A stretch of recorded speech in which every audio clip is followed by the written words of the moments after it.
welcome to our photo tips video. I'm Greg. And I'm Billy. Together with the Fuji Guys. Today we're got a great topic. For us Canadians, we love snow. We just got our first snow, Billy.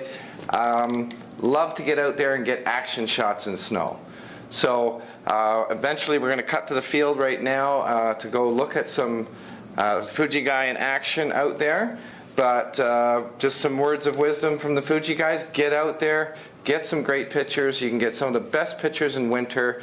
Don't stay inside. You get a lot of beautiful things happen in the snow. When you combine snow and action, you're going to get some great pictures. Anything else to add to that? No, let's just take a look at the Fuji guy out in the field for some tips in the snow action shots. Excellent.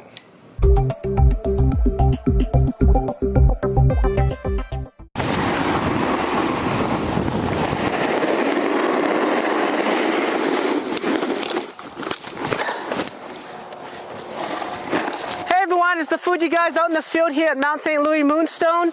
I'm here to give you some more photo tips, especially on how to take pictures out in the the winter time where it's pretty cold. One of my first tips really is to, when taking pictures in the cold, is to be prepared. Dress warmly, of course. The more comfortable you are, the more time you have to control the camera to get the best possible shot. Now, of course, the second tip really is having the right equipment. Of course, I have my Fuji waterproof camera here with me as well. You know, water is like snow, so basically it's also a snowproof camera. I never have to worry about water getting into the camera and damaging it. So having the right equipment is a great tip to have. Now, when it comes to photography, the majority of people who take pictures in this type of a scenario will normally use the camera in the automatic mode, which is great because, you know, for 80% of your pictures, they should come out pretty good. Now, there's a problem when it comes to some shots shooting in the snow, and that is the white balance. What you tend to find in the images is that they have a blue color cast to it, and to avoid something like that, you would set the camera to the snow mode, and what the snow mode does is it eliminates the blue cast in your image. So that's another tip for taking pictures in the snow. Now, if your camera doesn't have a feature like that, most cameras also have the ability to change the white balance setting. And on the white balance, you know, if you go away from auto and select some of the other presets, you might get the picture properly exposed and properly corrected for white balance. Okay, so that's another great tip of having pictures out in this type of scenario. Now, when it comes to exposure, it gets a little tricky for digital cameras, and the problem is because everything is so bright, because the snow is so white, what tends to happen is the camera chooses an exposure where it darkens the snow so it doesn't get washed out. But the problem is, when you take a picture with a subject in it, your picture is going to be underexposed. And there's a couple of ways to get around that. And the easiest way is to use the camera's onboard flash. By using the flash, it will properly expose the subject and you get that better picture. So even though it is bright and sunny, and sometimes even in shades, I recommend using the flash in certain situations as well.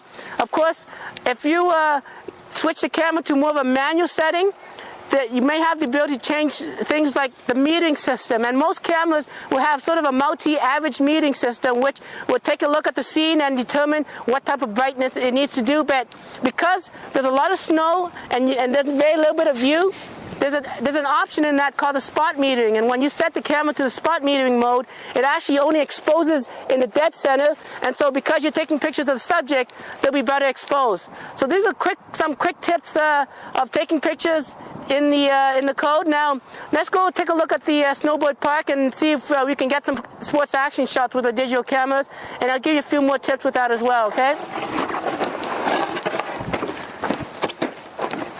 so I found the terrain park here at Mount St. Louis Moonstone, and you know, I want to share with you another great photo tip while you're out here. Of course, you know, when you as a spectator, it's always good to have a long zoom camera if you want to get closer to the action. Sometimes you're behind the sidelines, and having that long zoom is perfect to get those nice sports action shots. Of course, I'm pretty close to the terrain park right now, so I'm just going to shoot on wide angle.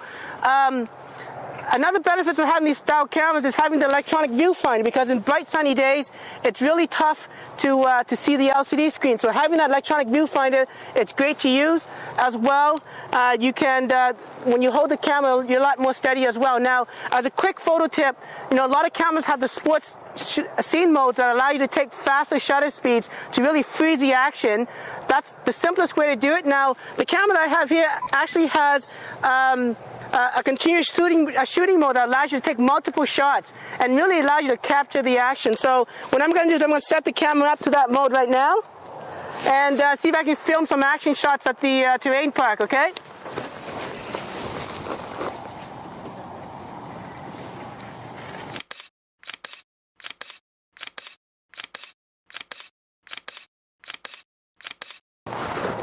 So there we go, some quick tips on how to take sports action shots, again, using the sports mode or using the continuous shooting modes. As well, don't forget to use the video feature, because all digital cameras have that. That's probably one of the easiest way to capture the action. Until then, I'm one of the Fuji guys out in the field.